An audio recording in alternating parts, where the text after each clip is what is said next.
हर हर महादेव सभी को। पिछले अध्याय में हमने जाना कि चंचुला का उद्धार कैसे हुआ।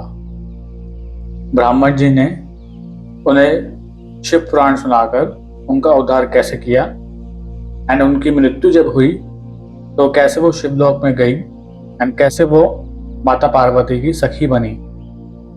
तो आज के अध्याय में हम पढ़ेंगे कि चंचुला के जो पति थे जो पिशाच बनकर रह रहे थे कि उनका उद्धार कैसे हुआ।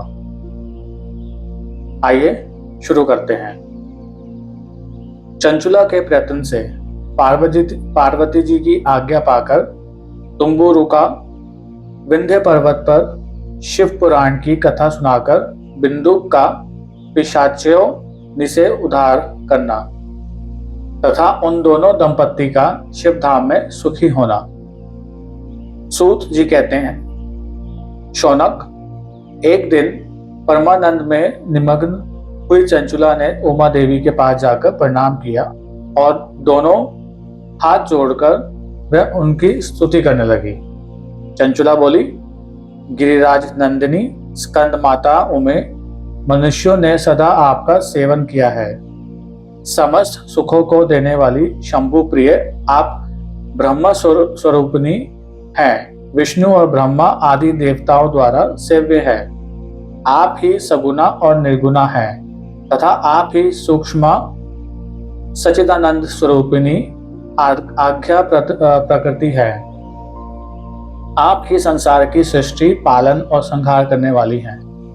तीनों गुणों का आश्रय भी आप ही हैं। ब्रह्मा विष्णु और महेश्वर इन तीनों देवताओं का आवास स्थान तथा उनकी उत्तम प्रतिष्ठा करने वाली पराशक्ति आप ही हैं। सूत जी कहते हैं, शौनक जिसे सद्गति प्राप्त हो चुकी थी वह चंचुला इस प्रकार महेश्वर पत्नी उमा की स्तुति करके सिर झुकाए चुप हो गई। उसके नेत्रों में प्रेम से आंसू उमड़ आए थे। तब करुणा से भरी हुई शंकर प्रिया भक्त वत्सलता पार्वती देवी ने चंचुला को संबोधित करके बड़े प्रेम से इस प्रकार कहा। पार्वती बोली, सखी चंचुले सुंदरी, मैं तुम्हारी की हुई इस स्तुति से बहुत प्रसन्न हूँ। बोलो क्या वर मांगती हो। तुम्हारे लिए मुझे कुछ भी अदेय नहीं है।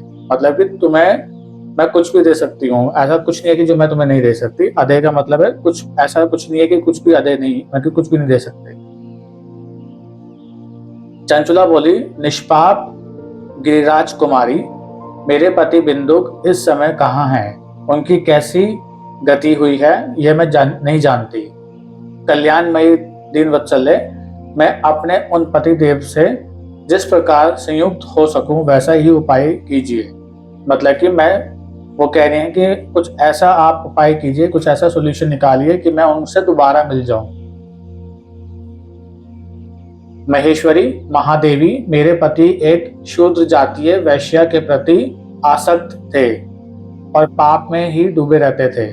उनकी मृत्यु मुझसे पहले ही हो गई थी। न जाने वह किस गति को प्राप्त हुए। गिरिजा बोली, बेटी तुम्हारा बिंदुक नाम वाला पति बड़ा पापी था। उसका अंतःकरण बड़ा ही दूषित था। वैश्या का उपभोग करने वाला वह महामूढ़ मरने के बाद नरक में पड़ा अगणित वर्षों तक नरक में नाना प्रकार के दुख भोगकर वह पाप आत्मा अपने शेष पाप को भोगने के लिए विंध्य पर्वत पर पिशाच हुआ है।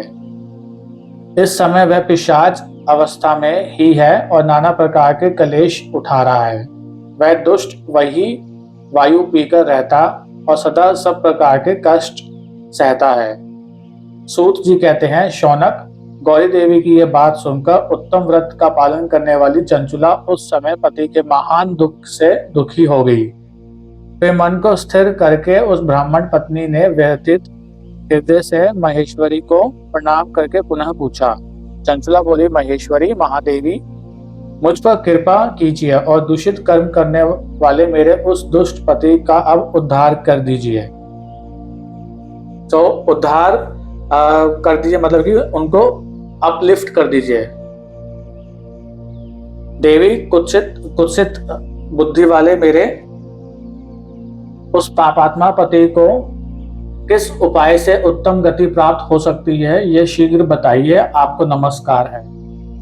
पार्वती ने कहा, तुम्हारा पति यदि शिव पुराण की पुण्यमयी उत्तम कथा को सुने तो सारी दुर्गति को पार करके वह उत्तम गति का भागी हो सकता है।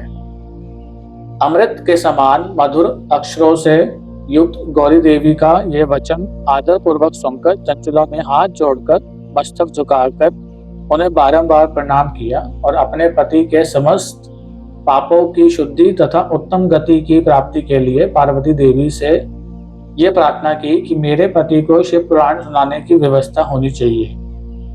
उस ब्राह्मण पत्नी के बारंबार प्रार्थना करने पर शिव प्रिया गौरी देवी को बड़ी दया आई।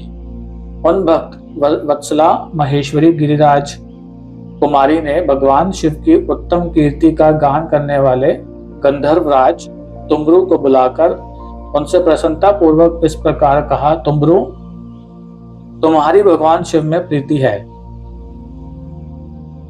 तुम मेरे मन की बातों को जानकर मेरे अभीष्ट कार्यों को सिद्ध करने वाले हो।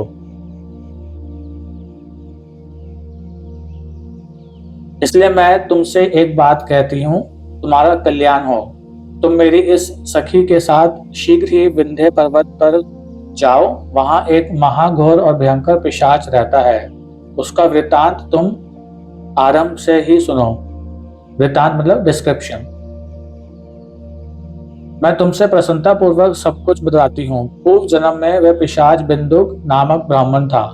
मेरी इस सखी चंचुला का पति था, परंतु वह दुष्ट वैश्यागामी हो गया। स्नान संध्या आदि नित्य कर्म छोड़कर अपवित्र रहने लगा। स्नान संध्या मतलब कि नहाना नहीं है, और संध्या मतलब कि पाठ पूजा नहीं करनी। क्रोध के कारण उसकी बुद्धि पर मूर्छा छा गई थी। वह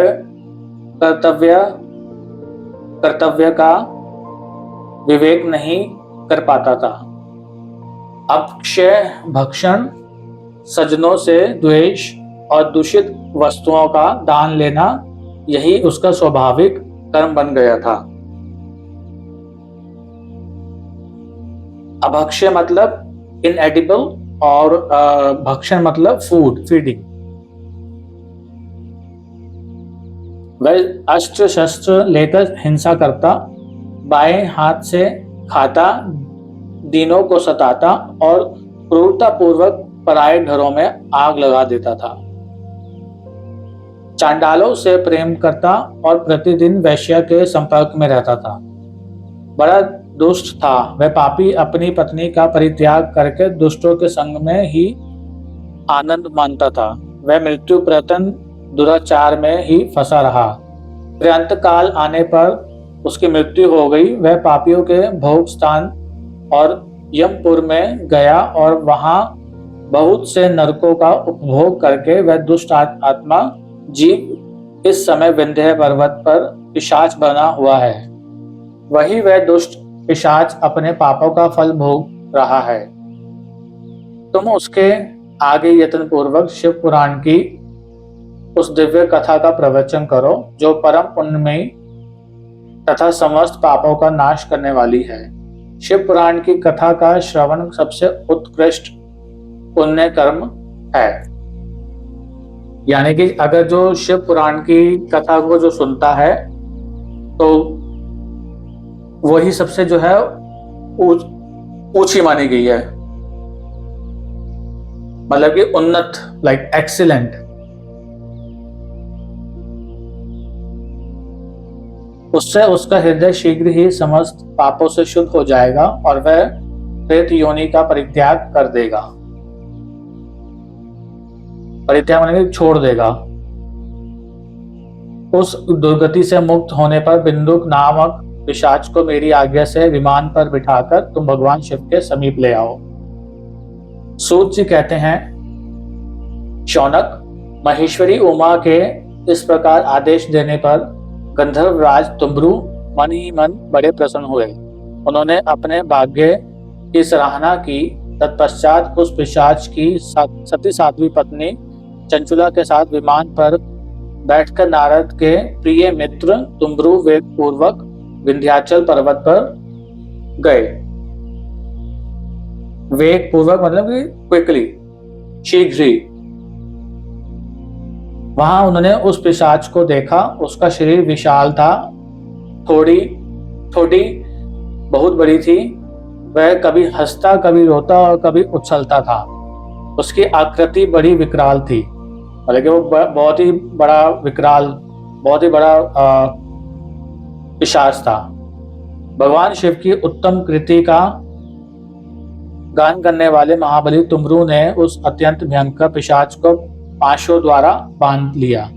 तदंतर तुमरू ने शिव पुराण की कथा बांचने का निश्चय करके महोत्सव युक्त स्थान और मंडप आदि की रचना की।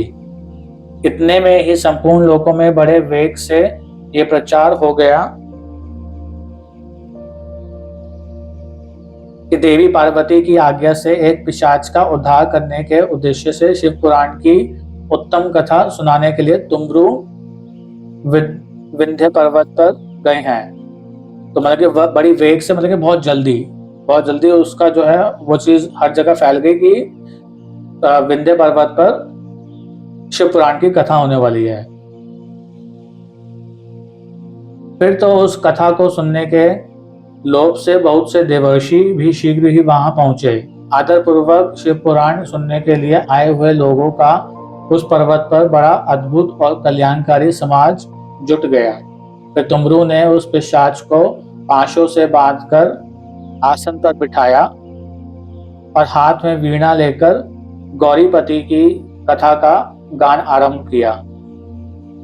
पहली अर्थात विद्येश्वर संहिता से लेकर 7वीं वायु संहिता तक महात्म्य सहित शिव पुराण की कथा का उन्होंने स्पष्ट वर्णन किया। 7 संहिताओं सहित शिव पुराण का आदर पूर्वक श्रवण करके वे सभी श्रोता पूर्णतः कृतार्थ हो गए, मतलब कि संतुष्ट हो गए। उस परम पुण्य में शिव पुराण को सुनकर उस पिशाच ने अपने सारे पापों को धोकर उस पिशाचिक शरीर को त्याग दिया। फिर तो शीघ्र ही उसका रूप दिव्य हो गया, अंग कांति गौरव वर्ण की हो गई।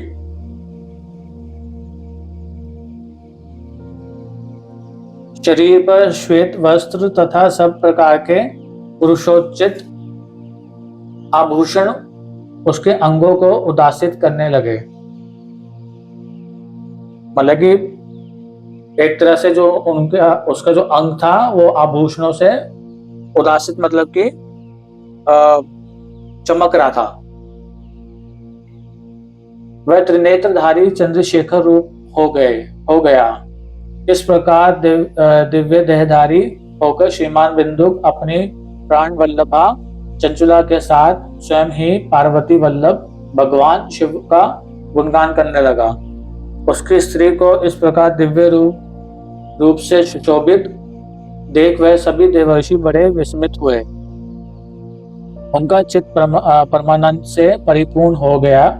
भगवान महेश्वर का वह अद्भुत चरित्र सुनकर वे सभी श्रोता परम कृतार्थ हो प्रेम पूर्वक श्री शिव का यशोगान करते हुए अपने अपने धाम को चले गए। दिव्य रूपधारी श्रीमान बिंदुक भी सुंदर विमान पर अपनी प्रियतमा के पास बैठकर सुखपूर्वक आकाश में स्थित हो बड़ी शोभा पाने लगा। तदंतर महेश्वर के सुंदर एवं मनोहर गुणों का गान करता हुआ वह अपनी प्रियतमा तथा तुमरू के साथ शीघ्र ही शिव धाम में जा पहुंचा। वहां भगवान महेश्वर तथा पार्वती देवी ने प्रसन्नता पूर्वक बिंदु का बड़ा सत्कार किया और उसे अपना पार्षद बना लिया, मतलब काउंसलर बना लिया। उसकी पत्नी चंचुला पार्वती जी की सखी हो गई। उस घनीभूत ज्योति स्वरूप परमानंद में सनातन धाम में अविचल निवास पाकर वे दोनों दंपति परम सुखी हो गए। तो इसमें घनीभूत है ठोस और अविचल स्थिर, अनमूविंग। तो इस तरह हमने इस अध्याय में ये जाना कि शिव पुराण की कितनी इम्पोर्टेंस है। अगर बुरे से बुरा इंसान भी जिसने बहुत बुरे कर्म किए हों, अगर उसको भी शिव पुराण सुना दी जाए तो उसका भी उद्धार हो जाता है। तो इस तरह हमने ये अध्याय आज समाप्त किया। कल हम इससे अगला अध्याय हम पढ़ेंगे और उसमें हम आगे की जो है महात्मा जानेंगे कि शिव पुराण पढ़ने की और क्या क्या क्या इम्पोर्टेंस है। धन्यवाद। जय शिव शंकर। हर हर महादेव।